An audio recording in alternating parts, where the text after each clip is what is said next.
Hey guys, it's Olivia and I'm back again with another video.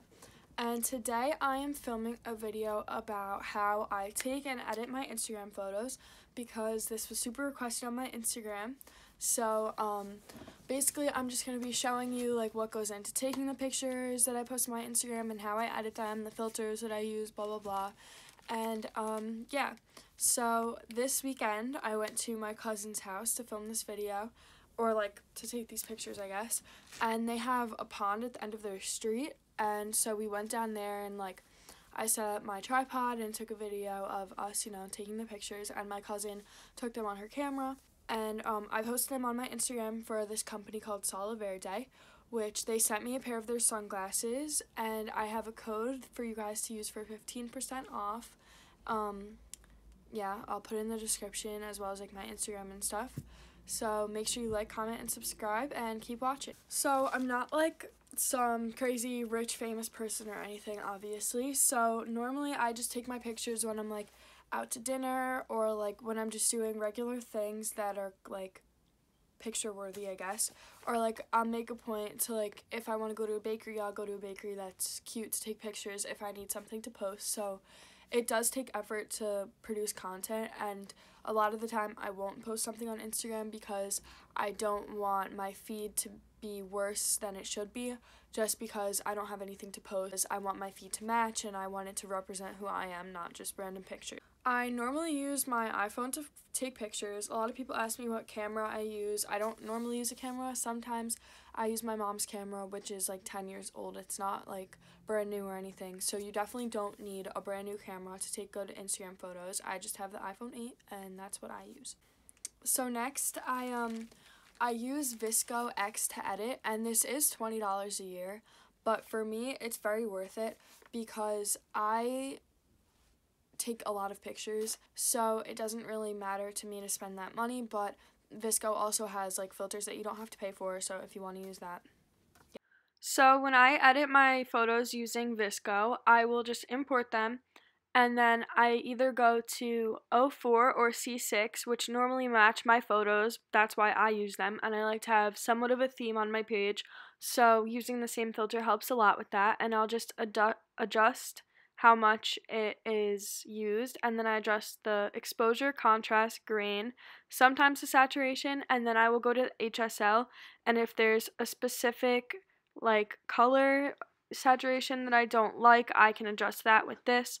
And this is another feature of VSCO X. I'm pretty sure this isn't on the regular one, but again, to me it's worth it. And I'll kind of just mess around with each of the colors to make sure I like it the best. And then I will copy the edits to my other photos that look similar, but if it's not a similar photo, then I have to edit it differently because it's different lighting and stuff like that. So then I'll just adjust the photo itself and crop it and anything like that. Sometimes I'll adjust it so that the lines match where the water is, but this one I did that and I didn't like it, so I put it back. So then here I'm just editing another picture, and sometimes if I don't like the filters that I normally use, I'll scroll through and just tap on random ones, and then I edit the same way with the exposure, contrast, saturation, and grain. But sometimes I won't like the way that it looks with those altered, so I just put it back. Sometimes I will also adjust the highlights and shadows if I want it to be a little bit darker or brighter. And I always look back to see what the original photo looks like to make sure that I'm not editing it too much. And then I'm also adjusting the shadows tint and the highlights tint because my feed has a little bit of a blue feel, so I wanted it to match that. And then I will just crop it so that it fits like Instagram's size, and that's that.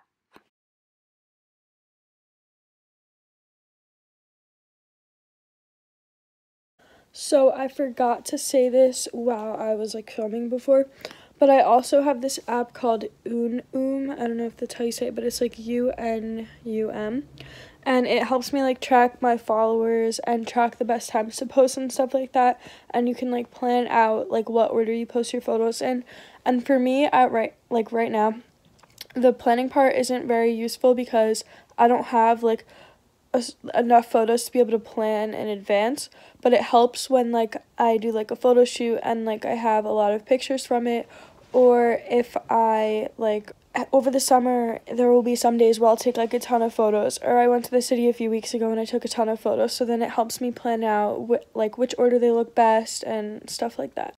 So this is that planning app that I was just talking about, and it shows you your current Instagram feed and also the photos that you put in and you plan to post. So the 6 on the top are the ones that I have planned to post, and the ones on the bottom are the ones already on my Instagram feed. It also tracks your posts, it tracks how many followers you lose, which honestly I'm losing right now, which is really annoying, but it's whatever.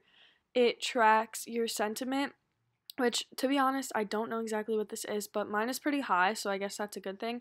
And then it also tracks your top posts. So here are my, like, top 10 posts, and it just shows you all of them and the amount of likes and comments that you get.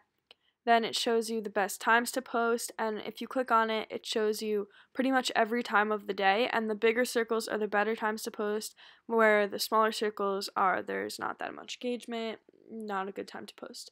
So then you go to the calendar and you can make reminders for posts, and it can be a custom reminder and it will show you on the calendars. Alright guys, so that's it. I hope you enjoyed this video and I hope that it helped you out. I hope you learned something from it, and even if you didn't, I hope you enjoyed. And I'll be back again next week with a really cool vlog. Make sure you like, comment, and subscribe, and stay tuned for next week. So, bye!